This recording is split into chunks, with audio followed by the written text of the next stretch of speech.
როდესაც საქართველოს უწყვეტ და უძველეს აგროისტორიაზე ვსაუბრობთ, მარნეულის რეგიონს გამორჩეული ადგილი უკავია. სწორედ აქ გადაჭრილ გორაზე აღმოჩენილი არტეფაქტები ადასტურებს, რომ რეგიონი 8000-ლიანი მეღვინეობისა და უძველესი ხორბლის კულტურის აკვანია.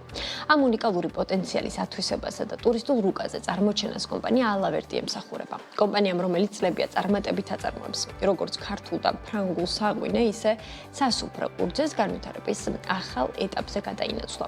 გასულ წელს აშენებულ მარანს წელს უკვე თანამედროვე სადეგუსტაციო სივრცე ემატება, რაც რეგიონში აგროტურიზმის სტიმულირებას ისახავს მიზნად. გარდა მეღვინეობისა, მეურნეობა ქართული ენდემური ჯიშის ხორბლის მოყვანითაც არის დაკავებული და მიზნად ისახავს მარნეულის როგორც ხორბლის სამშობლოს ცნობადობის გაზრდას. მაშასა ჩვენი სტუმარი კომპანიის დამფუძნებელი ქეთევან ჩხიტუნიძეა. ქეთევან, მოგესალმებით, მადლობა თქვენი დროისთვის და გადაცემაში სტუმრობისთვის. მოგესალმებით, მივესალმები მაყურებელს, მადლობა მოწვევისთვის და ესეთი არაჩვეულებრივი წარდგენისთვის. პირიქით, მადლობა თქვენ და ქეთევან. უპირველესად მინდა დავიწყოთ სულ თავიდან, საიდან გაჩნდა იდეა, რომ შექმნილიყო ალავერდი და რა იყო ის პირველი, რამაც გიბიძგათ, რომ თქვენი ესე ვთქვათ, ეს ტრადიცია, რაც ზოგადად მარნეულის მხარეში გვაქვს, უკვე ბიზნესად ქცეულიყო და სხვებისთვისაც გაგიზიარებინათ. პირველ რიგში მინდა ვთქვა, რომ ჩემი ოჯახი მრავალი წლის განმავლობაში ჩართულია სოფლის მეურნეობაში, თუმცა 2020 წელს დავიწყეთ ვენახის გაშენება, გავაშენეთ საღვინე სასუფრე სახეობები, 12-მდე სახეობა გვაქვს გაშენებული და თავიდან ესეთი მასშტაბური და ამბიციური გეგმები არ გქონდა. თუმცა ნელა ამ პროცესმა, საქმის სიყვარულმა და პატივისცემან, ასევე ჩვენი რეგიონის ძალიან სურვილი გაგვიჩნდა, რომ ჩვენი რეგიონის ცნობადობა გავზარდოთ, მით უმეტეს ესეთი მნიშვნელოვანი კულტურული საწყისები გვაქვს, 8000 წლიანი ისტორია და ჩავთვალეთ, რომ გაჩნდებიან ადამიანები, ვინც ამის შესახებ გაიგებენ და მოუნდებათ, რომ გასინჯონ სწორედ ამ 8000 წლიანი ისტორიის ადგილზე შექმნილი ღვინო. რაც შეეხება სახელს, ჩვენი მეღვინეობის სახელს, ჩვენ ვართ მცირე მარანი, სახელი დავარქვით, შეგისწორებთ, ალავერდი არ არის, ეს არის ალვერდი. ალვერდი. დიახ, ეს არის ბაბუის სახელი, რომელიც იყო ფერმერი მარნეულში და მის საპატივცემლოდ დავარქვით ჩვენს მეღვინეობას ალვერდი. ალვერდი. ქეთევან, რა იყო ის პირველი ნაბიჯები, რაც გადადგით იქამდე, სანამ განახორციელებდით იდეას? აი, რა იყო ის, რითაც დაიწყეთ და მერე უკვე როგორც ვიცი, ემატება ხო სხვადასხვა ფუნქციური დატვირთვის სივრცეებიც. როცა დავიწყე ეს საქმე, სრულიად სხვა პროფესიის წარმომადგენელი ვიყავი, მე ვარ პროფესიით კლინიკური ფსიქოლოგი, თუმცა ისე მომხიბლა ამ საქმიანობამ, მევენახეობამ თავდაპირველად, რომ გადავწყვიტე, რომ უფრო საფუძვლად შემესწავლა მევენახეობა, შემდეგ მეღვინეობა, მერე დავინახე პოტენციალი ჩვენი რეგიონის, ჩვენი საქმის და ასევე მნიშვნელობა, როგორი მნიშვნელოვანია ეს საქმე ჩვენთვის და ეს გახდა ჩემი мотиваცია, რომ უფრო მეტად განვითარდე, ახალი მიზნები დავისახე, ახალ პროექტებს ვახორციელებ და სულ ვცდილობ, რომ განვითარდე, რამე სიახლე ვისწავლო და რაც მთავარია, მაღალი ხარისხის პროდუქტის შევქმნა, რაც იწყება ვენახიდან. პირველი და მთავარი არის ვენახი, ხო? ქეთევან, რა არის ის სერვისები და ის შეთავაზებები, რაც ხდება სტუმარს თქვენთან მოსულს?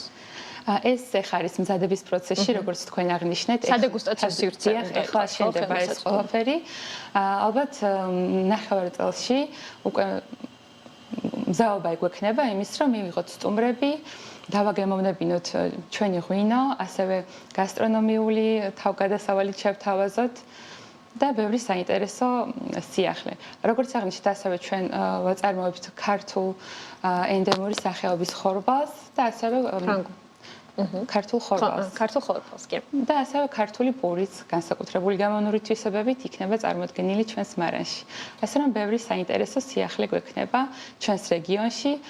ასევე აქტიურად ვარ ჩართული, ერთ-ერთი თანადამფუძნებელი ვარ ქვემო ქართლის ღვინის გაერთიანების, რომელიც აქტიურად მუშაობს ჩვენი რეგიონის პოპულარიზაციაზე.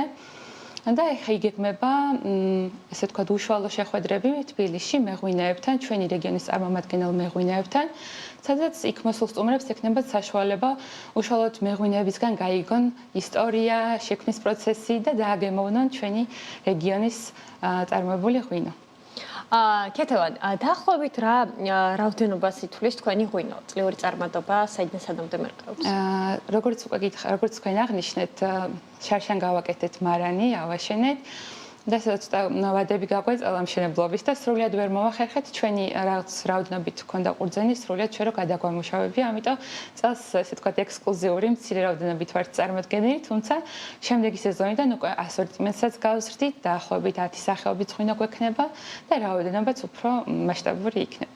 მაგრამ კიდევ ერთხელ ვიტყვი, რომ ვართ მცირე მარანი და ეს არ იქნება რაღაცა ესეთი მასწარმოება. დიახ, ჩვენ გვიდა რომ შევინარჩუნოთ ჩვენი ნიშა.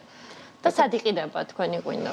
სად გეგმება რომ კიდევ უფრო ფართოდ იყოს წარმოდგენილი? კი ბატონო. ამ გაზაფხულზე დავიწყეთ აქტიურად ხალხთან ესე ვთქვათ გაცნობა ჩვენი პროდუქტის სხვადასხვა ღვინის გამოფენებზე წარმოადგინეთ ჩვენი ღვინო და ეხლა ვიწყებთ სხვადასხვა ღვინის ბარებში და მაღაზიებში შეტანას ჩვენი პროდუქციის.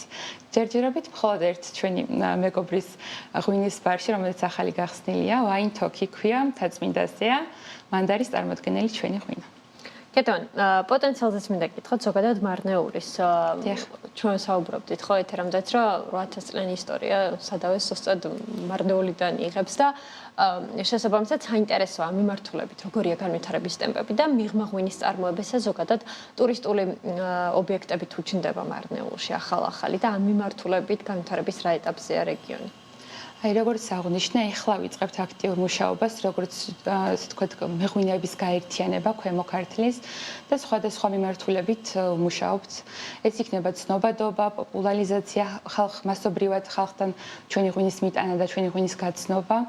რაც შეეხება ტურისტულ ობიექტებს, არის რამდენიმე მარანი, რომელიც აქტიურად იღებს ტურისტებს, თუმცა ჩვენ გვეგმავთ, რომ უფრო მეტი მეღვინე იყოს ჩართული და უფრო მეტმა მეღვინემ განავითაროს თავიანთი საქმიანობა. კი ბატონო. კი ბატონო. და ნუ ესეთი აქტიური პროცესები გვაქვს და მჯერა რომ ძალიან ბევრი საინტერესო სიახლე გვექნება მომავალ წელს და უფრო აქტიურად გავაცნობთ ჩვენს თავს საზოგადოებას. კი ბატონო.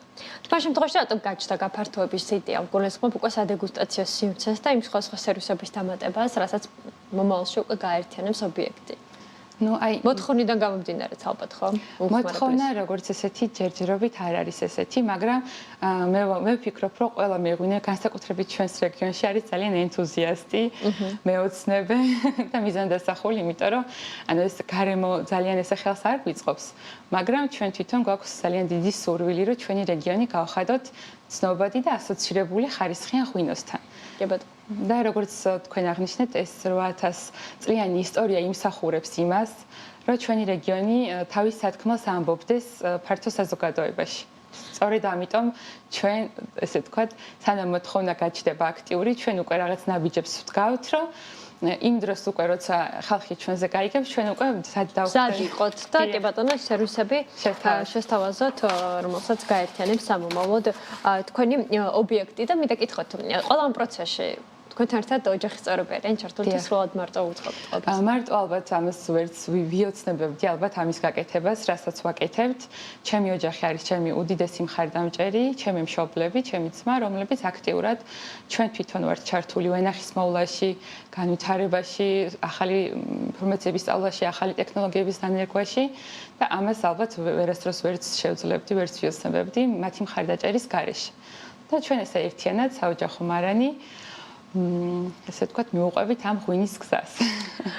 კეთილად, ახსენეთ, რომ კლინიკური ფსიქოლოგი არის ხო თქვენი ძირითადი პროფესია. როგორ მოხდა ეს გადმონაცვლება და რა არის ეს მთავარი, რაც განსაკუთრებით მოგწონთ ამ სფეროში, გულისხმობ უკვე ახალ პროფესიაში? ნუ აიმით დავიწყებ, რომ ჩვენს კულტურაში ღვინოს და ვაზს აქვს განსაკუთრებული დატვირთვა. კი, და ხორბალსაც მათ შორის მეორე მიმართულებას, რასაც უძღვებით. დიახ. თუმცა აქვს ძალიან ესეთი დატვირთვა და სულ მქონდა ეს დიდი პატივისცემა, სიმპათიები ამ სფეროების მიმართ. თუმცა ისე უშუალოდ ჩართვა, როცა გავაშენეთ ვენახი და მე ადგილზე მქონდა უკვე პირადი შეხება ვაზთან, იმდენად ესე ვთქვათ ამ პროცესმა დამაინტერესა და უფრო მეტად შემიყვარდა ვაზი და ეს სფერო, რომ აი მთლიანად ესე ვთქვათ, მომაჯადოვა ამ სფერომ შეიძლება ითქვას, იმდენად დამაინტერესა და ნუ ჩემი ინტერესი იმდენად დიდი იყო, რომ მე მთელი ჩემი რესურსი, მთელი ჩემი ინტერესები შემდგომში გადმოვიტანე ამ სფეროს ესე ვთქვათ. თან ნუ ეხლა ჩემი პროფესია რაც არის, ეს არის ნუ ადამიანებზე ზრუნვა, ადამიანის ფსიქიკურ ჯანმრთელობაზე ზრუნვა. და მივხვდი რომ ჩემთვის ეს იყო ჩემ თავზე ზრუნვა, ჩემ ფსიქიკურ მდგომარეობაზე ზრუნვა, იმიტომ რომ სულ სხვა რაღაც ინტერესები გამიჩნდა, სხვა ხალისი, სხვა რაღაცა ოცნებები, მიზნები და მე მივხვდი რომ ამ სფეროში, ამ საზოგადოებაში, თუნდაც მეღვინეთა საზოგადოებაში, იმდენად ბევრ ემოციას და დადებით ემოციას და იმდენ სიკეთეს ვიღებდი, რომ მივხვდი რომ ეს იყო ჩემი ადგილი და ეს იყო რის გაკეთებას მე მინდოდა და მსიამოვნებდა. ნუ ჩემ პროფესიას ესე მთლიანად ვერ ვტოვებ, მაგრამ მაინც უფრო მეტად მეღვინეობაში ვარ, მეღვინეობა მევენახეობაში ვარ გადართული. რაღაც ეტაპში შესაძლებელია ჩემ პროფესიას. სრულად აქეთ იყოთ. არის ამის გეგმა? ეხლა სრულად აქეთ ვარ, მე ვფიქრობ, რომ რაღაცნაირად სულ ვფიქრობ, რომ ჩემი ეს ორი პროფესია, რომელიც ორივე ძალიან მიყვარს, რაღაცნაირად დავამეგობრო და რაღაცა სიახლე მოვიფიქრო. და რაც კვეთა მათ შორის. კი ბატონო, კი ამაზე ვფიქრობ სულ, რომ რაღაც მინდა, რომ არც ერთი ესეთი გულდაწყვეტილი არ დავტოვო. კეთევან, რა არის შემდეგი ნაბიჯები და გეგმები, რასაც ისახავთ, როგორც თქვენ თავად პროფესიულ გზაზე და ასევე ობიექტის ჭრილში? ნუ მინდა რომ ცნობადობა გაიზარდოს, მინდა რომ ჩვენი მარანიც უფრო მეტად თქვა უფრო თანამედროვე ტექნოლოგიებით აღჭურვოთ და აი მთელი მიზნები არის მიმართული იმისკენ, რომ უფრო მეტად ვიმუშაოთ ხარისხზე, გავზარდოთ ცნობადობა ჩვენი ბრენდის, ასევე მომავალ წელს გეგმავ რომ სხვადასხვა საერთაშორისო ფესტივალებზე გავგზავნოთ ჩვენი ღვინო და რაღაცა იმედი მაქვს რომ შესაბამის შეფასებასაც მიიღებს. ანუ მთელი ჩემი გეგმები, მიზნები არის ამ თემასთან დაკავშირებული, რომ ჩვენი ოჯახის ეს პატარა საქმე გავხადოთ უფრო მასშტაბური. კეთევან, ხარისხი რამდენად არის რეგიონში გამოწვევა? გულისხმობ ვენახების მოვლის ნაწილშიც. ნუ ეს გამოწვევა მხოლოდ ჩვენს რეგიონში არ არის, საქართველოს მასშტაბში უდიდესი გამოწვევაა. და როცა მივხვდი, რომ ეს იყო უმნიშვნელოვანესი, ანუ ვენახიდან იწყება ღვინის ხარისხი, უმნიშვნელოვანესი კომპონენტია ხარისხიანი ღვინის წარმოებისთვის.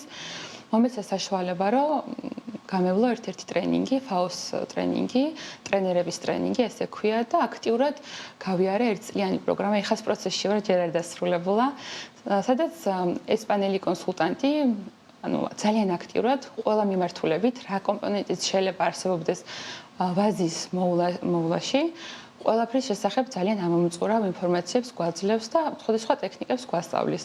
თუნდაც ხლა მნიშვნელოვანესი არის. და ძალიან დიდი მადლობა მინდა ახლა ეთერიდანაც უთხრა მათ ამისთვის, რომ მოგცეს ეს შესაძლებლობა, რომ განვავითაროთ მევენახეობა ჩვენთან და ასევე თქვათ ვინმეს თუ სურვილი ექნება, მათაც გაუზიაროთ ჩვენი ცოდნა. ესეთი პრაქტიკული ცოდნა ძალიან მნიშვნელოვანია.